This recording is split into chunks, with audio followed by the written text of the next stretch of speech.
안녕하십니까. 향군 안보교수 임유정입니다.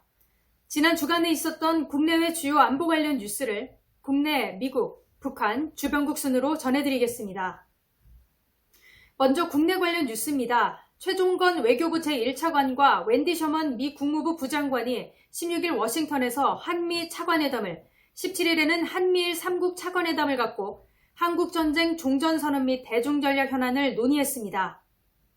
바이든 행정부는 4년 가까이 중단됐던 한미일 차관 협의회를 지난 7월 되살렸으며 3국 외교차관이 만나는 것은 지난 7월 이후 넉 달 만으로 3국은 협의회를 분기마다 정례적으로 하기로 한 바 있습니다.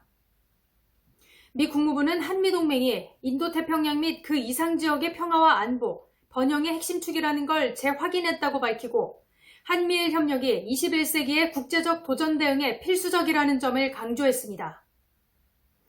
17일 한미일 외교차관은 워싱턴에서 넉 달 만에 머리를 맞대고 북핵 및 국제 현안에 대한 논의를 가졌지만 예정된 공동회견은 일본의 불참으로 무산돼 중국과의 정상회담 이후 한미일 공조를 과시하려던 미국의 구상이 어그러진 모양새입니다. 웬디 셔먼 미 국무부 부장관은 회견장에 홀로 등장해 한동안 그랬듯 일본과 한국 사이에 계속 해결돼야 할 일부 이견이 있었다며 이견 중 하나가 오늘 회견 형식의 변화로 이어졌다며 해당 이견은 오늘 회의와는 관련이 없는 것이라고 세부 이유는 밝히지 않았습니다. 최종건 외교부 제1차관은 셔먼 부장관과 단독 회견 이후 기자들에게 일본 측이 김창룡 경찰청장의 16일 독도 방문 문제 반발로 불참 의사를 전해왔다고 밝혔습니다.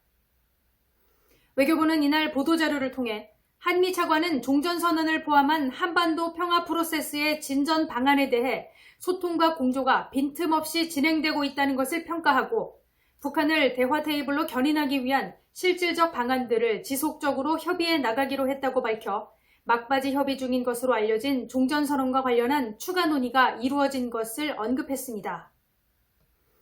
국무부는 회담 후 보도자료에서 종전선언에 대한 언급 없이 3국은 북한과 한반도의 완전한 비핵화에 대한 공동의 약속과 북한 문제를 논의했다고만 밝혀 이견이 있음을 여전함을 드러냈습니다.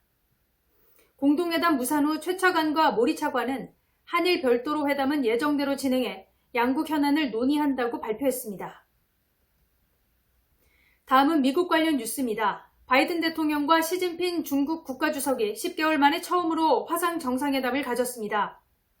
미중 정상들은 3시간이 넘는 마라톤 회의를 통해 한 목소리로 갈등 해소와 협력을 외쳤지만 주요 현안들을 놓고는 분명한 입장 차이를 확인했습니다. 긴장이 고조되고 있는 대만 이슈에 대해 바이든 대통령은 하나의 중국을 인정한다면서도 대만 해협에 걸쳐 현상을 변경하거나 평화와 안정을 훼손하는 중국의 일방적 행동에 강력 반대한다고 강조했고 시 주석은 대만 당국이 미국의 의지에 독립을 도모하고 미국은 대만으로 중국을 견제하려고 시도하기 때문에 긴장이 조성되고 있다며 불장난을 하는 사람은 불에 타 죽는다는 격한 표현을 동원하면서 만약 대만 독립 분열 세력이 도발하고 심지어 레드라인을 돌파하면 우리는 부득불 단호한 조치를 할 것이라며 대만의 태도 여하에 따라 무력 통일이 일어날 수도 있음을 강력 경고했습니다. 미국은 또 신장과 티베트, 홍콩에 대한 중국 당국의 인권 문제 제기와 불공정한 무역과 경제 관행으로부터 미국의 노동자와 산업을 보호할 필요성을 강조했고 시 주석은 미국이 국가안보 개념의 남용과 확대, 중국 기업 때리기를 중단해야 한다며 상호 존중과 협력, 상생을 강조했습니다. 미국 언론들은 이날 회담에 대해 3시간여 동안 양측이 그간 적대감을 누그러뜨리며 쟁점에 대해서는 갈등을 피하고 소통할 방법을 찾았지만 예상됐던 대로 돌파구를 마련하지는 못했다고 논평했습니다. 외교부는 미중 간의 건설적인 대화를 지지한다는 입장 하에 핵심 갈등 사항인 대만 문제에 대해서 하나의 중국 원칙의 존중 입장을 재확인했지만 국익을 극대화할 창의적이고 획기적인 실용 방안을 찾느라 고심하는 분위기입니다. 전문가들은 이번 회담이 대만 독립, 인권 문제, 무역 문제 등에 있어 양국의 입장 차이를 재확인했지만 강변 일변도로 치닫던 긴장 관계가 더 악화되지 않도록 조절하고 주요 현안들에 대해 당분간 현상 유지 속에 공존할 방법과 톤을 결정하는 데 도움을 줬다는 평가입니다. 다음은 북한 관련 뉴스입니다. 노동당 기관지 노동신문은 16일 김정은이 삼지연시 건설 사업이 결속되는 것과 관련해 3단계 공사 실태를 파악하기 위해 삼지연시를 현지 지도하셨다고 보도했습니다. 지난달 12일 국방발전 전람회 이후 잠행 35일 만에 공사 현장 시찰로 공개 활동을 재개해 건재함을 과시한 것입니다. 이는 올 들어 최장기간 잠행이자 2014년 39일간 모습을 드러내지 않았던 이후 두 번째로 긴 기간으로 한동안 공개 행보를 보이지 않을 때마다 건강 이상설, 대역설이 제기되곤 했습니다.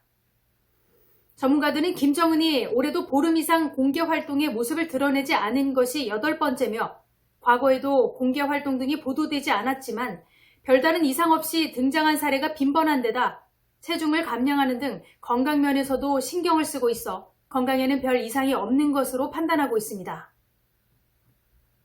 통일부도 올 들어 공개활동 보도 횟수가 72회로 지난해 같은 기간 49회와 비교해 증가했지만 100회에서 200회였던 코로나 이전 수준에는 미치지 못한다고 밝혔습니다. 일각에서는 급격하게 달라진 외형에 대해 대역설이 주장되기도 했지만 국가정보원은 인공지능 분석을 통해 이 같은 추측을 일축한 바 있습니다. 삼지연시 3단계 공사는 2019년 12월 2단계 공사 완료 이후에 시작돼 올해 완공을 앞두고 있으며 북한은 백두산 입구에 자리 잡은 혁명의 성지 삼지연을 산간 문화도시로 건설하는 데 큰 관심을 두고 몇 년째 공사를 이어오고 있었습니다. 통일부는 김정은이 2013년부터 이번까지 총 10차례 삼지연시 건설 현장을 직접 방문해 사업을 직접 챙겨왔다며 이번 시찰은 국가경제발전 5개년 계획의 첫 해자 집권 10주년의 가시적 성과를 보도하는 차원이라고 평가했습니다. 주변국 관련 뉴스입니다. 미중 정상의 영상회담이 16일 개최되는 가운데 중국이 미중 갈등의 최전선 중 한 곳인 남중국해 해상에서 해상 군사훈련 실시를 예고하고 대만 방공 식별구역에서 저강도 무력 시위를 벌였습니다.